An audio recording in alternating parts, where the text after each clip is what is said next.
We are in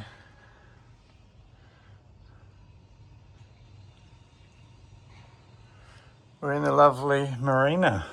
I'm not going to say which Marina because I'm not happy with them because they're kicking us out because our insurance, they don't like our insurance company, which is fine. But I have to say, owning a Trimaran, it's very difficult, even when you're a commercial captain with years or decades of experience. It's still very difficult to get insurance for these boats, especially when you want to travel internationally. Anyway, we're in the engine room.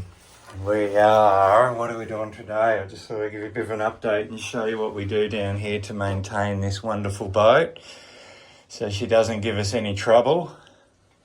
We do what we consider, the normal minimal maintenance. And one thing that I've learnt over my years of living, working and travelling on boats is that they're like a friend, A boat is like a friend.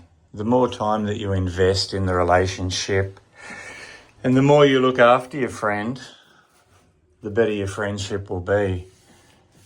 And the more you can rely upon that friend, the more you know that friend.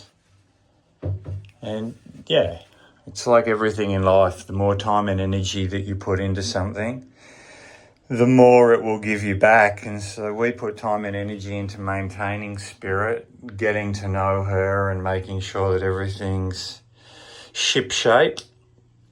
And in return, she takes care of us. In return, when we need to start the engine starts.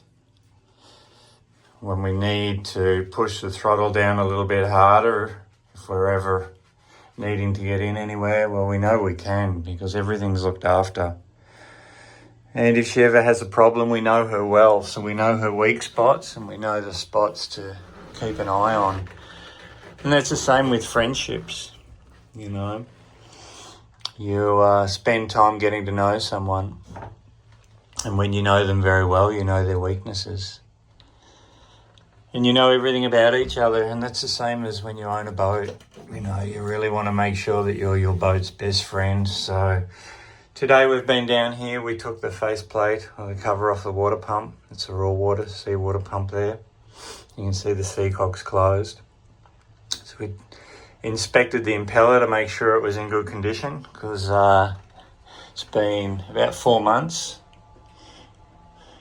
since it's been in there and it's done a little bit of work. So while I'm down in the engine room, I pulled out the 2 filters from the water maker, primary filter here, and hosed them out and cleaned them out and then just reinstalled them. These are a really good filter because you can hose them and then you can use them again.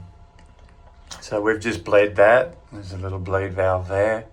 So we bled that, let the air come out. We've tightened all that up. We've dried it. We've rinsed everything with fresh water and dried it. And then the same in the engine room. We've had an exhaust leak back here on the exhaust. I think I spoke about in the last video.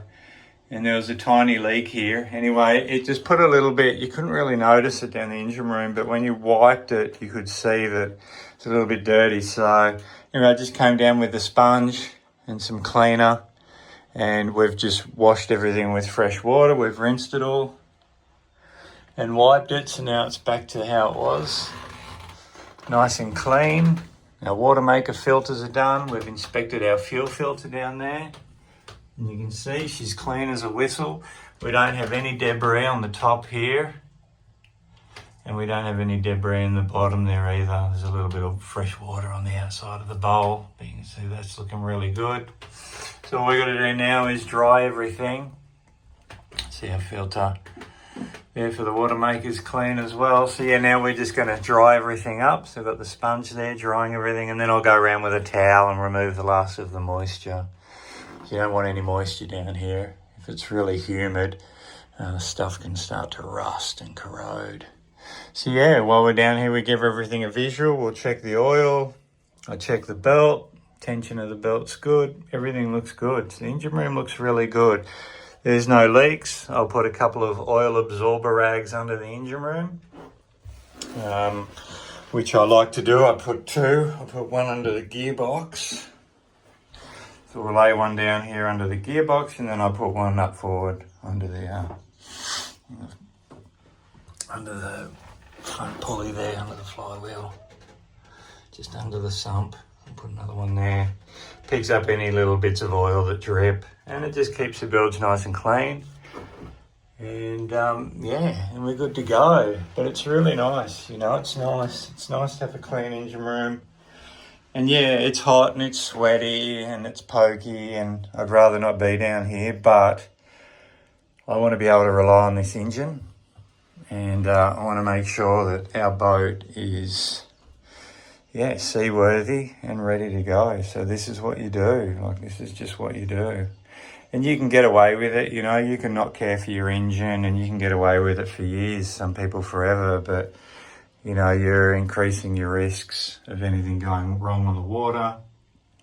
And yeah, if you know what we're all about relaxing and enjoying and removing those risks. You see the top of the sea strainer's nice and clean there as well. So yeah, everything's looking really good down here. Anyway, I'm going to dry up now, clean up the last of this water, wipe everything dry, put down some new oil absorbers, and then we're good to go. Hope everyone's having a fantastic day. Little update from our engine room.